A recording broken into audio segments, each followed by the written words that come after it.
tem aqui a Cauane, o Matheus, a Larissa e o Nicolas, que vão falar então dessa obra de André Luiz. Na verdade, a gente tinha um outro elemento que não pôde vir, né? O Jefferson pôde comparecer, que eu vou então fazer a parte dele para que a gente possa conversar um pouquinho sobre essa obra. Boa tarde a todos. É com imensa alegria que viemos falar um pouco sobre o que aprendemos com essa obra. Os Obreiros da Vida Eterna é o quarto livro da edição A Vida no Mundo Espiritual, ditado pelo espírito de André Luiz e psicografado por Chico Xavier. Em cada livro, ele fala sobre os trabalhos realizados na espiritualidade com os espíritos sofredores, que é o socorro, o processo de encarnação, tratamentos, aprendizagem. Trata também do intercâmbio mediúnico, a ação durante o sono físico e o suporte dos encarnados, que é um material muito rico para os estudos. Os Obreiros da Vida Eterna é um livro que vai falar um pouco, não apenas da morte, do desligamento do corpo físico, de como acontece de diferentes formas esse processo, mas também nos mostra esse pronto-socorro, esse auxílio próximo à crosta terrestre e de pessoas que já estão lá desencarnadas há algum tempo, que estão em sofrimento, também recebendo o atendimento. Relata o trabalho realizado pelo plano espiritual sobre quando a morte se aproxima e sobre como cada momento é único para cada pessoa. Vamos usar muito o termo desencarnar, visto que o tema é morte. Mas lembramos que a morte não existe, apenas para o corpo físico, que deixa de existir. A morte nada mais é que uma passagem, o final de um ciclo, onde a gente retorna para a espiritualidade em diversas condições, de acordo com o seu tratamento. Temos certeza que seguimos a vida espiritual do mesmo jeito, mesmos sentimentos e modos de pensar, como afetos e desafetos. Na verdade, a gente às vezes a gente se engana e acha que só aqui encarnados é que a gente vai evoluir. E na verdade a gente está o tempo todo nesse processo de evolução, inclusive enquanto a gente está na espiritualidade. Em toda a nossa existência a gente está procurando essa reforma íntima. A diferença é que aqui encaramos as provas, as dificuldades que o peso da matéria nos traz, com necessidades físicas e uma visão limitada da espiritualidade. E quando rodamos nas provas, precisamos refazê-las. Até que um dia nos encontramos aptos para não mais reencarnar neste planeta e seguir a evolução em outros grupos. A grande vantagem da reencarnação é não lembrarmos temporariamente dos nossos erros, nossos desafetos, nossas dores morais, facilitando assim uma nova tentativa sem o peso dos nossos erros. A intenção não é dar spoiler e nem só incentivar a leitura, mas sim o estudo dessa obra. Então a gente vai falar um pouquinho da obra, mas para quem já leu ela sabe que é uma breve pincelada, e quem não leu, eu espero que fique curioso, sim, com vontade de ler, que realmente essa coleção do André Luiz é interessante a gente ler na sequência. Pela primeira vez que eu li assim, pingados, os livros a gente não consegue entender tão bem de quando a gente lê na sequência lá do nosso lar, vem vindo, vem lendo, ele vai criando, ele vai desenvolvendo também um aprendizado. Vamos ver se está aparecendo aqui. Tá. Então, saíram da colônia espiritual para fazer essa atividade de socorro às pessoas que estavam para desencarnar, 4 espíritos, né? Que é o assistente Jerônimo, o padre Hipólito, a enfermeira Luciana e André Luiz. Com vocês. Encontra-se na Casa Territória de Fabiano, que leva o nome do próprio fundador. Aqui é localizada próxima à costa terrestre e dirigida por Zenóbio. Esta casa recebe recém-desencarnados como um pronto-socorro, fazendo ligação da crosta com os planos superiores. Quando os recém-desencarnados não querem receber o atendimento, eles podem ficar no próprio plano espiritual ou em planos inferiores, mas nunca deixam de estar desamparados.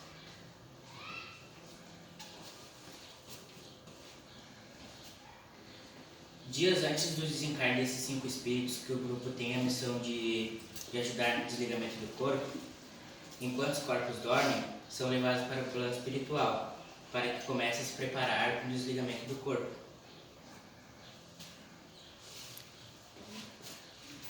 Aqui nessa imagem, a gente vê os espíritos se preparando para desencarnar, recebendo o passe durante o sono físico.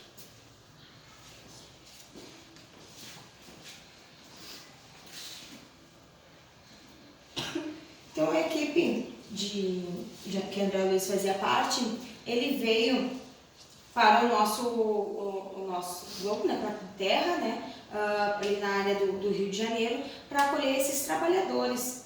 Eram 5 trabalhadores que estavam desencarnar, que eram pessoas que prestavam serviço por bem e que precisavam de auxílio nesse momento do desencarne, né? Então a equipe estava vindo para essa atividade.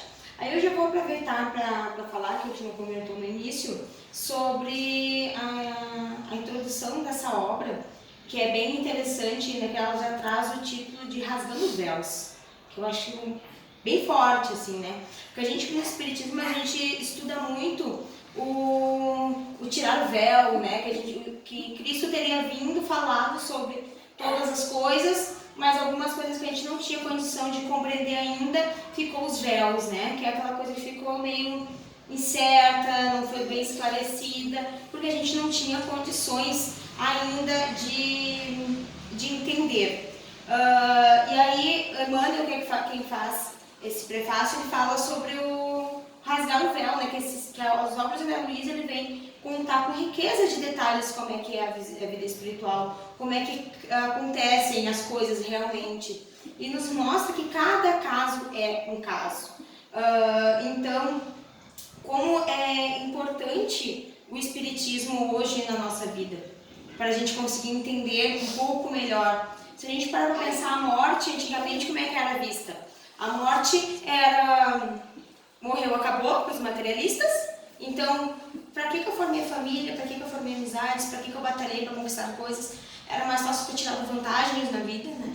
Ou aquela questão da igreja também que nos pregava, que era o céu, o inferno, aquele céu egoísta, porque como é que eu vou ficar num céu tranquilo e feliz e eternamente maravilhado, enquanto um filho meu se encontra no inferno, que lá ficará eternamente também? Como explicar a pessoa que tem uma vida inteira para fazer coisas certas e erradas, uma criança que nasce e desencarna?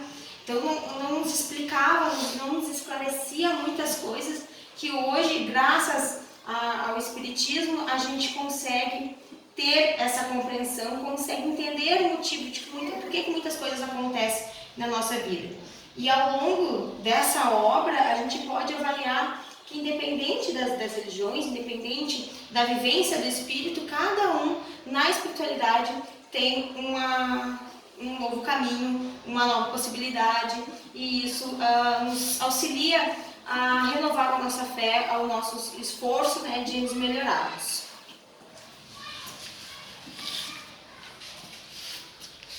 Bom, o primeiro caso é o de Dimas.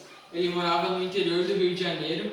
Ele morava numa casa muito humilde, ele era espírita e estava com uma doença no fígado. Ele era um médium muito dedicado às pessoas necessitadas, então ele tinha um papel muito importante aqui na Terra. Então, mesmo ele sendo espírita, ele ainda não está preparado para o desencarne, tanto ele como a família dele. E isso possibilitou a entrada de espíritos inferiores vamos dizer assim, na convivência deles, na vida deles. Aqui nessa imagem vemos os espíritos ao redor dele que são inferiores e ficam na volta. É uma energia negativa que fica em ti. Aqui ele já percebeu a chegada do grupo do André Luiz, que estava ajudando ele e encaminhando ele para o desencarne.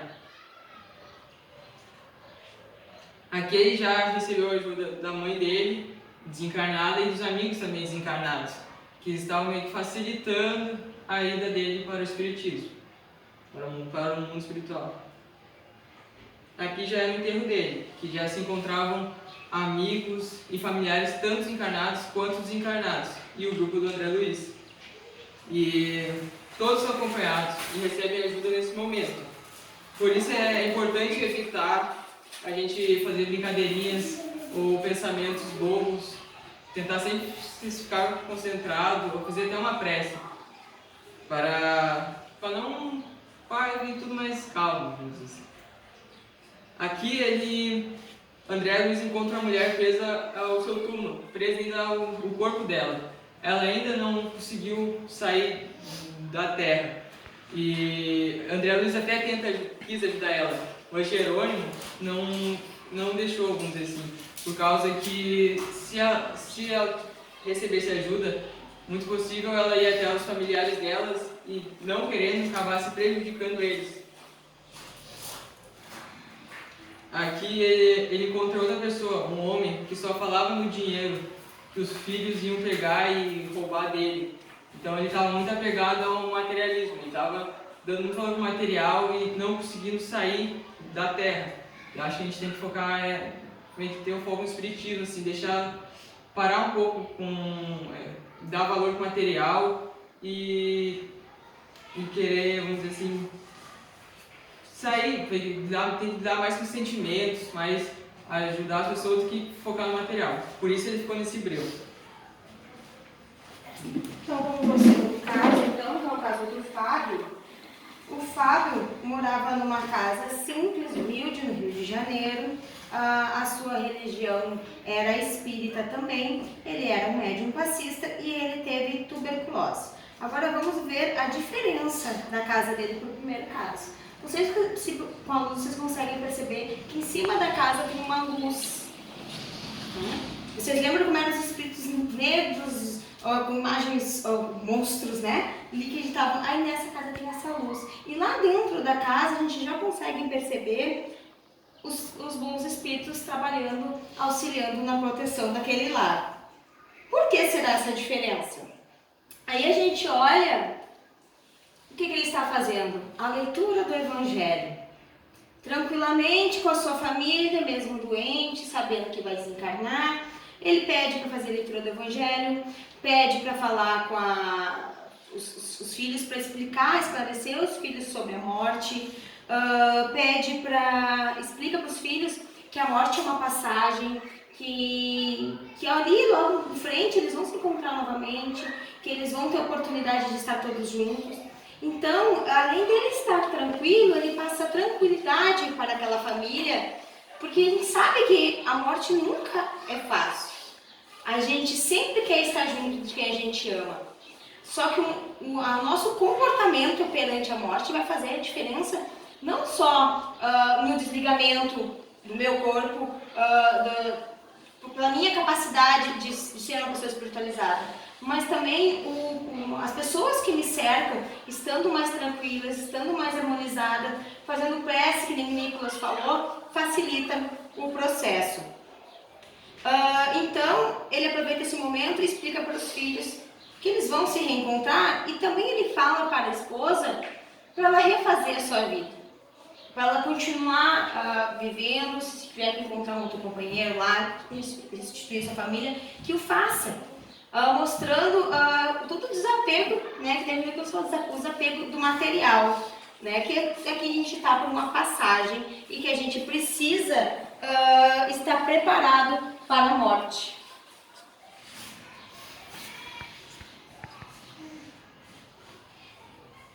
Aí, eu sei se é verdade. Aí, então, a família está tão organizada, tão preparada espiritualmente, que é permitido que a esposa dele, no momento de sono, vocês podem ver que tem ali o fio, que liga ela ao corpo, bem fraquinho, né, mas dá pra gente enxergar. Por ele estar bem, a família está bem e eles terem um adiantamento espiritual, eles poderem, então, ter esse momento de visita ainda na casa transitória. Agora sim. Terceiro caso, o nome dela era Albina. Ela morava numa casa luxuosa, num bairro nobre do Rio de Janeiro. Sua religião era protestante. Ela ajudava crianças e jovens. Sua doença era cardiopatia. Estudiosa da Bíblia, ela era muito bondosa. não sentiu a presença dos trabalhadores. A família estava com ela. Ela tinha uma filha grávida e um neto de 10 anos, um espírito muito elevado. Durante o sono, o neto pede para Jerônimo que a avó não desencarne agora, pois sua mãe está grávida e poderia prejudicar a gestação. Seu neto é atendido e tem a permissão de ficar mais 6 meses com a família. Seu nome era Cavalcante, não mostra sua moradia, pois estava numa enfermaria em um hospital do Rio de Janeiro. Sua religião era católico e realizava serviço ao próximo. Sua doença era problema digestivo. Aqui ele se encontra totalmente desequilibrado, facilitando a presença de espíritos inferiores. Ele era um homem bom, amoroso com seus filhos, não dava importância aos bens materiais e, separado da esposa, vivia sozinho. A equipe de trabalhadores teve que tranquilizá-lo com fácil. Ele era elevado espiritualmente, mas não tinha muito conhecimento religioso. Permitiram a presença de sua esposa em espírito para que ele pudesse pedir perdão. Aqui ele não sentiu a presença dos trabalhadores, pois ele não estava preparado para desencarne, por sentir muita culpa por deixar a família. No caso, ele era muito apegado à família, então ele tinha um certo receio de morrer e deixar a família desamparada. Então demorou muito para se desligar.